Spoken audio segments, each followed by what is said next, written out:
श्री गुरुवे नमः। अखंडानंदबोधाय शिष्यसंतापहारिणे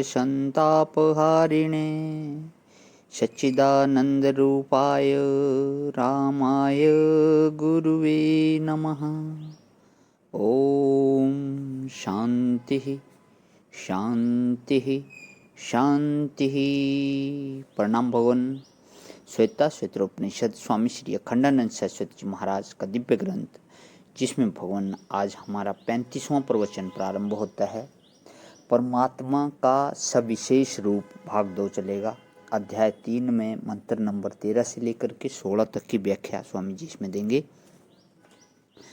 तो आज हम मंत्र नंबर 13 लेते हैं, जो है अंगुष्ठ मात्रा पुरुषो अंतरात्मा सदा जनानां हृदय सन्निविष्टे है। हृदय मनविशो मनसाभ्लिप्तो य एतत् दुर्मृतास्ते भवन्ति विदुः ते अमृता भवन्ति।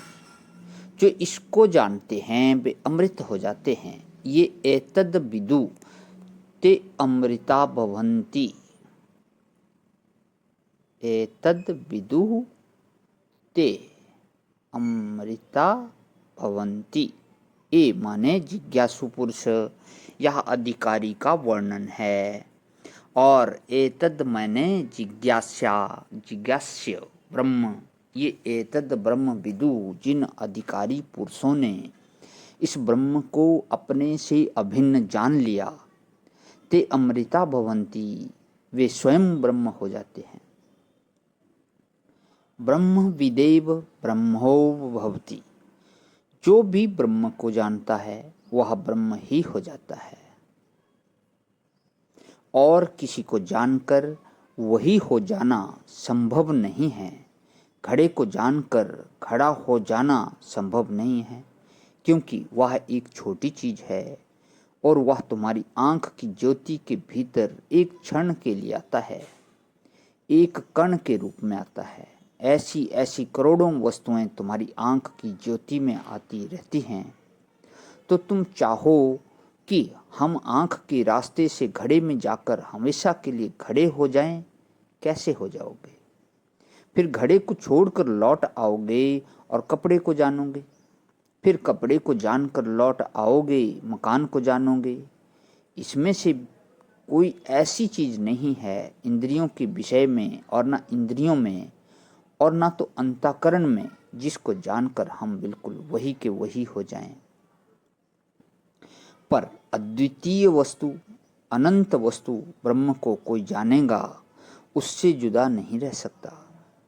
जब संपूर्ण सृष्टि के कारण के रूप में, उपादान के रूप में सृष्टि को पहचानते हैं, जैसे उपादान कारण मिट्टी घट रूप कार्य में व्यापक रहती है, वैसे ही कारण रूप से ब्रह्म सब में व्यापक है।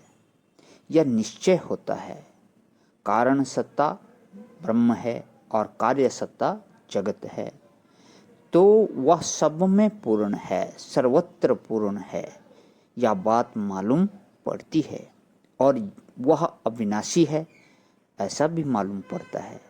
लेकिन जब तक अपने से उसका अभेद नहीं होगा, तब तक वह चेतन है, यह मालूम नहीं पड़ेगा।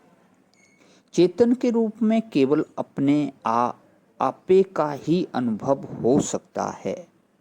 चेतन के रूप में केवल अपने आपे का ही अनुभव हो सकता है, दूसरे का हो ही नहीं सकता। दूसरा तब होगा जब वह जड़ होगा, जब वह दृश्य होगा, जब वह परिच्छिन्न होगा, जब वह प्रकाश्य होगा। केवल उपादान कारण के रूप में जो ब्रह्म है वह जड़ सत्ता के रूप में ही मालूम पड़ेगा। अब अपने से उसको अभिन्न कर दो तो निमित्त कारण का भी ज्ञान हो जाएगा। ब्रह्म जगत का अभिन्न निमित्त उपादान कारण है। ब्रह्म जगत का अभिन्न निमित्तो उपादान कारण है। अब देखो, इसका नतीजा यह निकलेगा कि वह परिणामी नहीं है, विवर्ती है, क्योंकि चेतन जो है वह परिणाम को प्राप्त नहीं होता, परिणाम का साक्षी रहता है। और साक्षी जब चेतन है, जगत का कारण है, अपना आपा ही, तब वह अद्वितीय होगा। द्वैत जो है सो बाधित हो जाएगा। इसलिए अखंड ब्रह्म की अनुभूति ही तब होती है जब अपने को ब्रह्म से अभिन्न जानकर और ब्रह्म को अपने से अभिन्न जानकर द्वैत की कारणभूता जो अविद्या है वह अविद्या निवृत्त हो जाती है। तो जो इसको जानते हैं वे अमृत हो जाते हैं। प्रणाम भवन। आज विराम।